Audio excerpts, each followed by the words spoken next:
عن محمد بن مسلم قال سمعت أبا جعفر عليه السلام يقول كل من دان الله عز وجل بعبادة يجهد فيها نفسه ولا إمام له من الله فسعيه غير مقبول۔ محمد بن مسلم امام باقر علیہ السلام سے روایت کرتے ہیں کہ آپ حضرت نے فرمایا کہ ہر وہ شخص جو خداوند عالم کی عبادت کریں، خداوند عالم کی طرف کوئی راستہ اپنائے عبادت کے ذریعے کہ وہ اپنے نفس کے ذریعے اپنے نفس کو تکائے عبادت میں، وہ کوئی عبادت انجام دے اس حالت میں کہ ولا امام لہو، کسی امام کی پیروی میں نہ ہو، کسی امام کو اپنا امام نہ مانے، کسی الہی نمائندے کو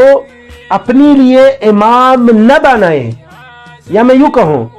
کہ اگر کوئی اس حالت میں عبادت کو انجام دے کہ وہ عبادت الہی نمائندے کے کہنے کے مطابق نہ ہو، امام فرماتے ہیں فَسَعْيُهُ غَيْرُ مَقْبُولٍ، اس کی عبادت غیر مقبول ہے، اس کی عبادت قبول ہی نہیں ہوتی۔ عزیزان محترم، اگر انسان اپنے آپ کو اس حد تک تکائے کہ وہ عبادت کو اس حد تک انجام دے کہ وہ اس کے بدن پر عبادت کے نشان بن جائے، اس کے ماتھے پر اس کے اعضائے سبع کے اوپر عبادت کے نشان پڑ جائے، تب بھی اگر اس کی عبادت الہی نمائندے کے کہنے کے مطابق نہیں ہے تو اس کی عبادت مقبول نہیں ہے، قابلیت نہیں رکھتی اس کی عبادت کہ وہ خدا کی بارگاہ میں قبول ہو جائے۔ میں یوں کہوں گا اگر کوئی بھی انسان الہی عبادت کو انجام دے اس حالت میں کہ وہ امام کو قبول نہ کرے، ولایت کو قبول نہ کرے، تو اس کی عبادت قبول ہی نہیں ہے، بلکہ میں یوں کہوں گا اس کی عبادت ہی نہیں ہے۔ عبادت تب عبادت شمار ہوتی ہے جب انسان کے پاس ولایت ہو، عبادت تب عبادت ہوگی جب انسان ولایت الہی کے دائرے میں عبادت کو انجام دے، جب انسان الہی نمائندے کے کہنے کے مطابق الہی نمائندے کی ولایت کے دائرے میں اس عبادت کو انجام دے تو وہ عبادت قرار پاتی ہے، وَإِلَّا عبادت نہیں ہے، وہ عادت ہے۔ عادت قبول نہیں ہوتی، انسان کی عبادت قبول ہوتی ہے وہ بھی اس حالت میں قرآن فرماتا ہے انما یتقبل اللہ من المتقین، خداوند عالم متقین کی عبادت کو قبول کرتا ہے، اور متقین کے بارے میں خدا فرماتا ہے ذالک الکتاب لا ریب فیہ ھدی للمتقین، مومنین ہے کہ جس کے لیے قرآن ہدایت ہے، متقین کے لیے یہ کتاب، یہ قرآن، یہ متقین کے لیے ہدایت ہے، یہ علی متقین کا امام ہے۔ ہم اذان میں بھی کہتے ہیں اشہد ان امیر المؤمنین و امام المتقین، میں گواہی دیتا ہوں کہ امیر المؤمنین، امام متقین، حجت اللہ، حجت الہی ہیں۔ لہذا اگر کسی کے پاس ولایت نہیں ہے، اگر کوئی ولایت کے بغیر کسی عمل کو انجام دے تو اس کی عبادت، اس کا عمل قبول نہیں ہوگا، بلکہ امام فرماتے ہیں وَهُوَ ضَالٌ مُتَحَيِّرٌ، وہ گمراہ ہے اور اپنے عمل کے ساتھ متحیر کھڑا ہوگا۔ واللہ شانع لأعمالہ، خداوند عالم یہ نہیں فقط کہ وہ خود گمراہ ہے، متحیر ہے، حیرانگی کی حالت میں کھڑا ہوگا قیامت کے دن، بلکہ واللہ شانع لأعمالہ، خداوند عالم بھی اس کے اعمال کو ناپسند کرتا ہے، مکروہ سمجھتا ہے۔ شانی کا مطلب یعنی باغض لأعمال، خداوند عالم اس کی اعمال کو مبغوض سمجھتا ہے، یعنی جو بھی عمل ولایت کے بغیر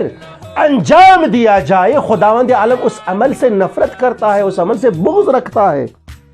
الى ان قال، امام علیہ السلام نے اس حد تک فرمایا وَإِن مَاتَ عَلَى هَذِهِ الْحَالِ مَاتَ مِيتَةَ كُفْرٍ وَنِفَاقٍ، اگر کوئی اس حالت میں مرے کہ اس کا کوئی امام نہ ہو، وہ کسی امام کی امامت کے دائرے میں زندگی نہ گزار رہا ہو، من مات على اللہ یکون له امام فی حیاتہ، کوئی اس حالت میں مرے کہ اپنی زندگی میں وہ کسی امام کی امامت میں زندگی نہ گزارے، کسی امام کو اپنا امام نہ مانے، کسی الہی نمائندے کو اپنا امام نہ بنائے، تو وہ کفر کی موت مرے گا اور نفاق منافقت کی موت مرے گا۔ وَعْلَمْ یا محمد، امام علیہ السلام محمد بن مسلم کو آگے فرماتے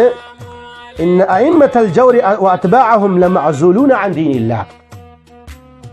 جو جور اور ظلم کے ائمہ ہیں، ظالم امام ہے، جور کے امام ہے، طاغوت ہیں، امام فرماتے ہیں وہ دین الہی سے منحرف ہیں، لمعزولون عن دین اللہ، دین الہی سے منحرف ہیں، وہ الہی راستے سے گمراہ ہو چکے ہیں،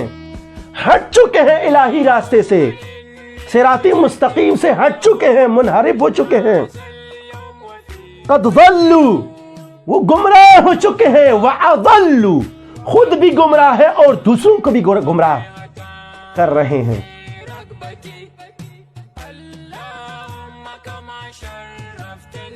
فَأَعْمَالُهُمُ الَّتِي يَعْمَلُونَهَا كَرَمَادٍ،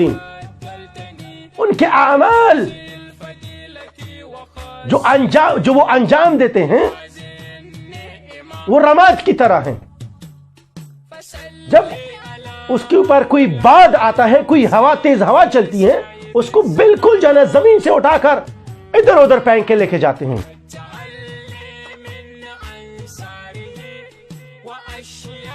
یعنی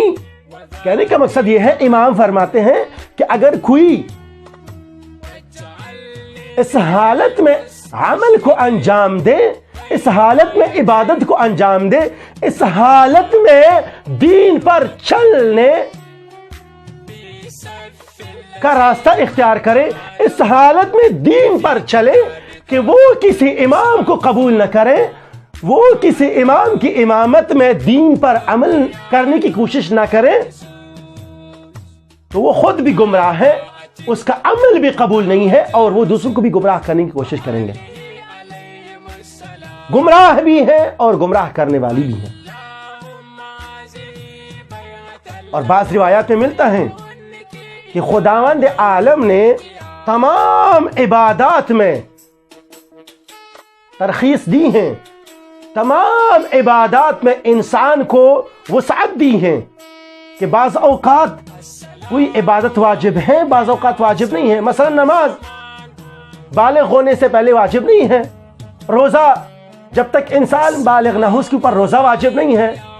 حج جب تک انسان استطاعت نہ رکھتا ہو، جب تک انسان مستطیع نہ ہو، اس قابل نہ ہو کہ حج کے تمام اخراجات کو اٹھائے، اس کے اوپر حج واجب نہیں ہے۔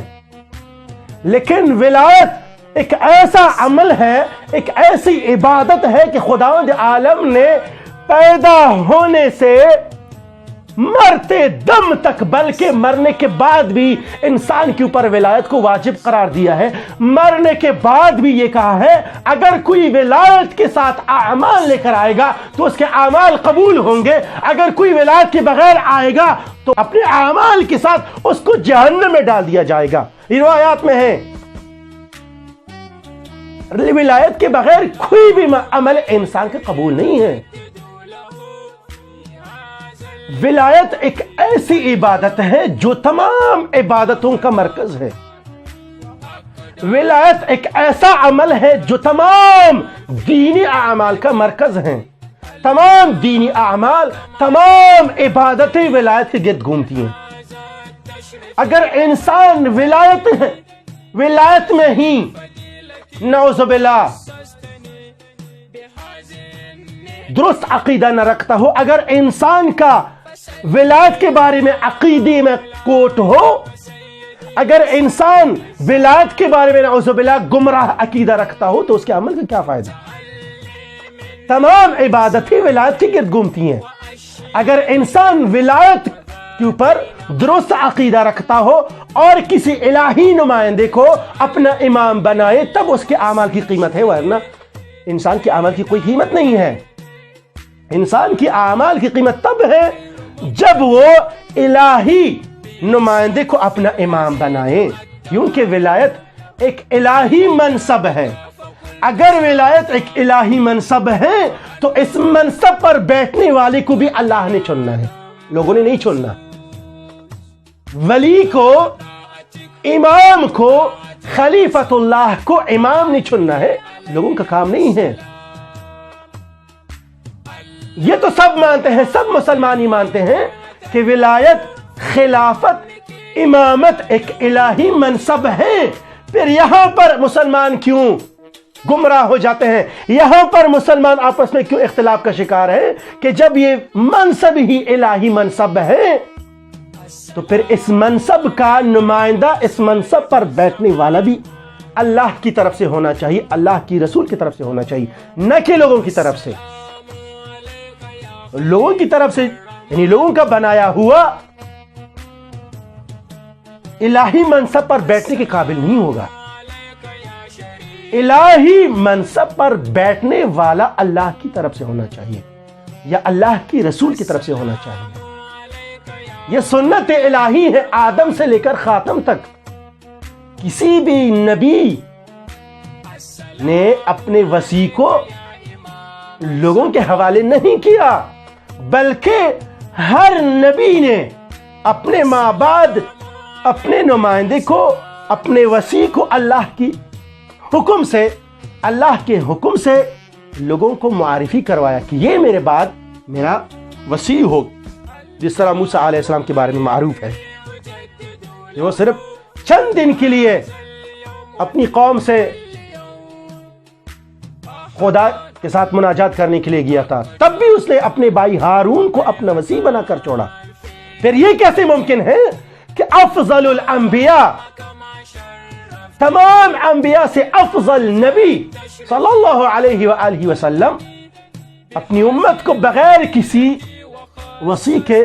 بغیر کسی الہی نمائندے کے چھوڑے، لوگوں کے حوالے کر